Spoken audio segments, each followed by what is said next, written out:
Olá, seja muito bem-vindo ou muito bem-vinda ao segundo vídeo de prévia para o Torneio de Candidatos 2018. Vamos acompanhar mais 3 jogos, cada um de mais 3 candidatos. E esses jogos são jogos bem interessantes, onde são destacadas algumas das características dos jogadores. E o primeiro que a gente quer destacar aqui é o Fabiano Caruana, que nessa partida eles chegaram nessa posição e o Caruana está jogando de brancas contra um rapaz chamado George Mayer, ok? E aí uma posição bem interessante. As negras tinham o seu bispo aqui em E7, acabaram de trazer aqui para a casa D6, convidando para algumas trocas de peças. E aí o Caruana tem a opção de, claro, fazer algumas trocas, tá aí para ele decidir. E aí ele decide não trocar necessariamente os bispos aqui, mas ele faz, eu vou trocar o meu bispo pelo cavalo. De certa forma, eu estou agora criando desequilíbrio na posição, porque eu danifico a estrutura de peões das negras, né, com esses peões dobrados aqui. E o que acontece? Depois que o peão retoma a peça, joga-se dama E3 com a intenção de você trazer a dama aqui para a casa H6, mantendo ela mais próxima do rei, para facilitar um ataque, quem sabe. E aí esse bispo também aqui, bastante interessante, ó, mirando já para o lado do rei. Seguiu o rei G7, não deixando que a dama vá para a casa H6. E aí vem um lance bem interessante, tem várias continuações possíveis aqui para as brancas. Uma delas, por exemplo, é, ao meu ver, jogar o lance G4 aqui. Por exemplo, acredito que seja um lance interessante para já começar a quebrar aqui, abrir a coluna G e quem sabe até trazer a torre para cá depois. Seria uma opção interessante, eu acredito, mas o Caruana vai com uma opção um pouco mais calma e joga F4. Um lance muito interessante também, aos poucos, vai com calma. E aí depois de torre G8, praticamente forçado, né? Uma vez que com esse avanço F4 a dama estava se preparando para vir aqui para a casa G3, um cheque. Claro, sempre muito perigoso essa ameaça. E aí, depois que a torre volta para a defesa, um lance defensivo, o Caruana decide jogar um lance bispo C2. Qual é a ideia de bispo C2? Depois de bispo B8, certo? A ideia é jogar o lance bispo B3, muito interessante. Agora deixando o bispo numa diagonal, de certa forma, que não parece ativa ainda, por causa desses 2 peões aqui, né? Mas que no próximo lance o Caruana vai mostrar porque de fato esse lance foi interessante. Depois do lance F5 das negras, o Caruana decide sacrificar uma peça por 2 peões em troca de fato abrir algumas linhas, principalmente para o seu bispo e para as outras peças pesadas. Antes de ele retomar o peão, é muito importante jogar o lance intermediário dama D4 com cheque, né? Se ele toma o peão de imediato, por exemplo, com o bispo, um lance bastante desagradável agora seria, por exemplo, o lance bispo E4 com cheque, e depois que o rei se movesse, por exemplo, a dama poderia tomar o bispo das brancas, então seria um pouco até embaraçoso. Mas com o intermediário dama D4, Caruana muito atento, decide jogar isso. Depois que o rei vem para H7, toma de torre, e aí agora a torre bastante ativa, peças muito fortes, e agora inclusive você tem até que ter cuidado com ameaças do tipo uma torre, uma peça maior entrar aqui na 7ª fileira, né, que está um pouco exposta. Depois de bispo E4 cheque, o rei pode vir para A1 sem nenhum problema. E aí depois de torre G7, defendendo na 7ª fileira, o Caruana decide continuar com o lance dama F6, um lance interessante. Agora criando essa ameaça de trazer a dama aqui para casa H6, que é defendida com o bispo tomando o peão em F4, mas não tem nenhum problema. O Caruana aqui tem um lance vencedor muito interessante, que é o lance torre D8, tá? Muito massa esse lance. praticamente você corta o rei aqui ao longo da oitava fileira, além de atacar a dama, claro. E de novo com ameaças muito fortes.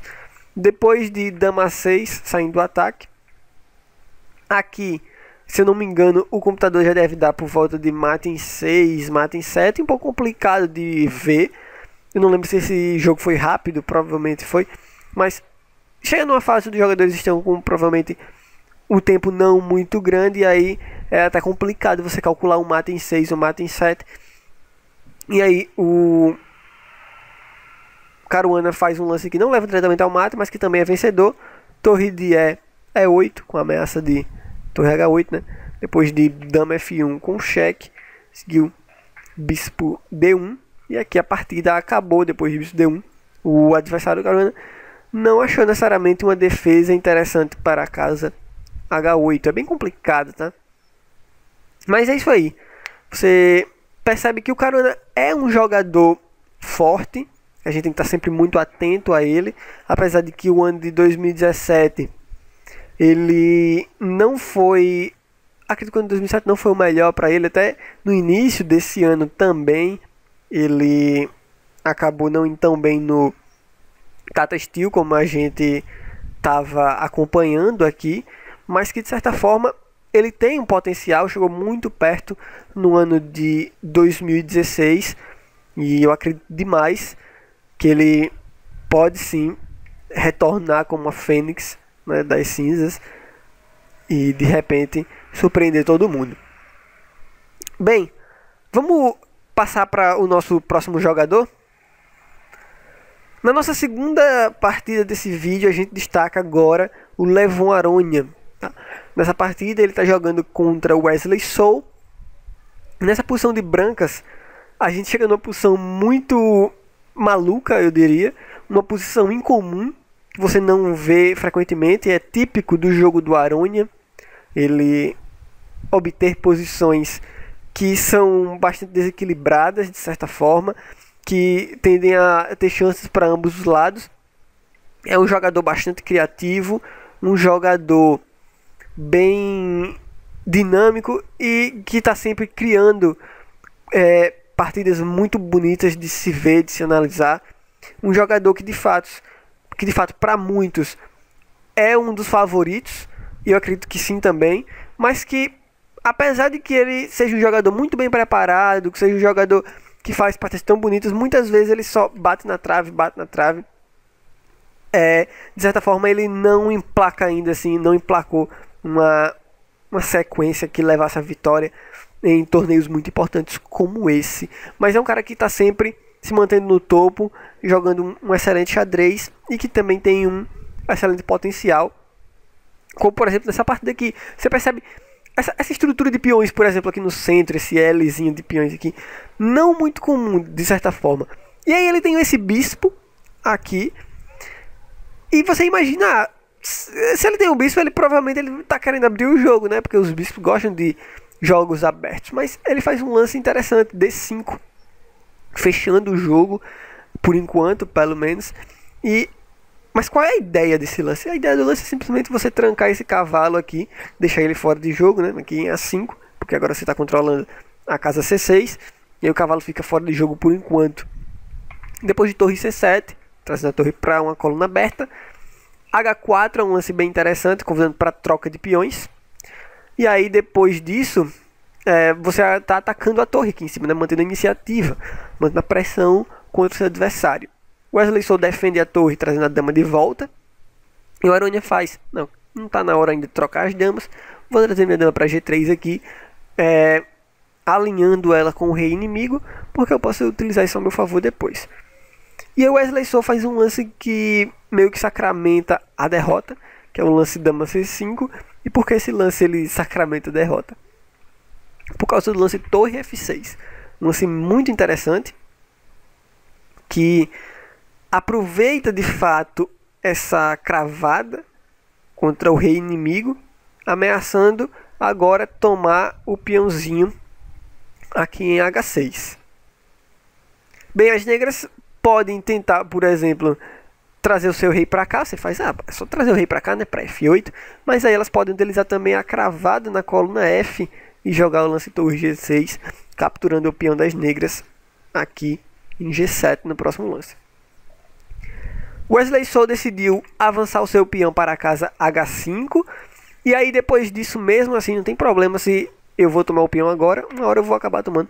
O Aronian, né, pensa isso e joga torre H6, um lance muito bom também.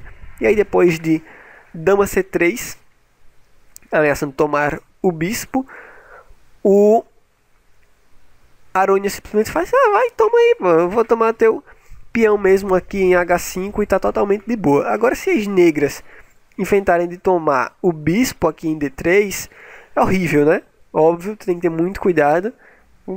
Dama toma torre em C7, tenha muito cuidado com isso. Óbvio que o Wesley So não ia cair nisso, né? O Wesley So decidiu jogar G6, claro, não pode tomar a torre porque está cravada, mas você pelo menos já coloca o peão com a defesa de outro peão, né? E aí depois disso, o Aronian faz um lance e o So abandona, que é o lance E5, um lance bem interessante. Que praticamente, qual é a ideia? A ideia é você liberar esse bispo aqui, né, para atacar o peãozinho aqui e, enfim, trazer a dama para o jogo de forma mortal. Aí você faz, mas espera aí, agora que ele avançou o peão aqui para E5, bloqueia, né? A dama não está chegando na torre lá em cima, então por que as negras não tomam aqui? De fato, essa nossa continuação é a nossa análise, né? Vamos analisar essa variante. A partida acabou em E5 já no lance anterior, mas por incrível que pareça, um lance muito forte aqui é o lance dama H4, ok? Ameaçando o lance torre H8. Vamos supor que, por exemplo, agora as negras tomassem essa torre aqui em H5, as brancas, perdão, podem tomar essa torre aqui em D8, o rei tem que vir para G7, saindo do cheque, e aqui agora a torre F3 é um lance muito bom. Mesmo que as negras tentem dar um cheque aqui embaixo, com torre C1, por exemplo, o rei pode vir para H2, está relativamente seguro aqui. Vamos supor que a dama volte aqui para G6. Claro, você não vai jogar o lance torre G3. Seria um erro por causa de torre H1. E aí, para onde o rei vai, tem que tomar a torre. E aí a dama tomaria aqui e as negras estariam bem na partida. Mas nessa posição aqui, depois de dama G6, você pode jogar o lance E6, que é uma ideia muito boa de abrir a posição do rei, né? Remover esse peãozinho aqui da defesa do rei ao longo da sétima fileira e com isso seguir para a vitória na partida. Então, o Aronian já é certo, já quando você está vendo ele jogando, criar novas posições bastante desequilibradas. Eu acredito que vai ser muito interessante ver ele jogando esse torneio de cantados. Bem, por fim, Wesley So, que a gente estava vendo na outra partida de negras, agora a gente também destaca alguns dos pontos positivos, né? Claro, na outra partida não quis destacar pontos negativos do Wesley So e sim os positivos do Aronian. Então agora a gente vê os positivos do Wesley So. Nessa partida jogada contra o Joshua Ruiz Castilho de brancas e Wesley So de negras, o Wesley tem uma partida equilibrada. Esse rapaz, Ruiz Castilho, tem um rating relativamente bem menor do que o do Wesley So, mas eu trouxe a partida por quê? Porque eu achei ela bastante válida no sentido de que o Wesley So, mesmo tendo superioridade numérica de rating contra o seu adversário, ele não vai necessariamente para jogar tipo tal assim, para matar mesmo. Ele vai mais tranquilo, com a posição de certa forma equilibrada, você vê que o material tá igual, certo? E aí ele vai sempre pouco a pouco para tentar levar essa vantagem. É um jogador bastante técnico. E aí, nessa posição aqui, ele percebe que ele pode começar a criar novas ameaças, né? Continuar com certa pressão. As negras aqui estão um pouco melhores. Por quê? Porque elas que têm a pressão no peão central, D4, ok? Com a coordenação das torres, né? Elas praticamente comandam essa coluna D. E só falta praticamente você abrir um pouco mais de espaço para esse cavalo vir para o jogo. Elas começam fazendo o quê? Jogando o lance B6, inicialmente, preparando um futuro C5. Não ainda, porque não é muito interessante essa ideia de ser 5 agora. Mas vai ser depois. Por exemplo, depois de torre de D é 1. O lance torre D6 é um lance interessante, preparando a vinda do cavalo para a casa D7. E aí só então você avançar para C5. As brancas, vendo isso, avançam C5 de qualquer forma. E aí depois de torre D5, convidando para troca de torres, as brancas preferiram trocar os peões logo e jogar o lance G4, tentando melhorar um pouco a estrutura de peões, deixar aquele peão atrasado lá no fim. E aí o Wesley So ele sabe agir de certa forma e faz, quer saber? Eu não preciso necessariamente trocar a torre agora, né? Eu posso voltar a minha torre. Olha só que massa. Acho bem interessante essa abordagem, né? Deu certo eu ir. Eu posso voltar a qualquer momento. E aí depois de B4, jogar o lance cavalo D5. Eu trago, tiro minha torre daqui porque meu cavalo vai ficar excelente nessa casa central. As brancas, vendo que o fim de jogo está próximo, jogam rei B2. Depois de cavalo F4. Tenha muito cuidado agora para essa ameaça, né, do cavalo aqui com esse garfo. As brancas defendem com torre de 1 E3. E depois de F6 atacando a torre volta atacando o cavalo. E aí depois de S5, claro, defendendo, temos um peão tomando, né, aqui, mas de fato o Wesley So acha uma combinação muito interessante. Cavalo D3, isso é um cheque, né? O rei tem que vir para algum lugar. E aí depois disso só então tomar o peão aqui, porque agora o cavalo também defende esse peão, né? E aí depois de A4 temos cavalo F2 atacando a torre. A torre toma o peão em E5. Mas esse é um lance muito interessante, porque ele não só ataca a torre aqui, né, e permite tomar o peão, ele também ameaça esse lance aqui, né? Cavalo D1, que é um garfo, atacando a torre e o rei. Então depois que a torre toma o peão, cavalo toma, né, cavalo D1 com cheque. Aí depois disso o Wesley So ganha qualidade e tem uma posição vencedora, né? Uma torre contra um cavalo e um peão, mas nessas condições uma superioridade muito grande do Wesley So. A partida acabou aqui. E bem, eu acredito que é isso. O Wesley So também um candidato fortíssimo, um dos melhores do mundo em termos de rating, né? O rating bastante alto, então é preciso ter muito cuidado com ele. Viveu já excelentes fases, vencendo muitos torneios, né?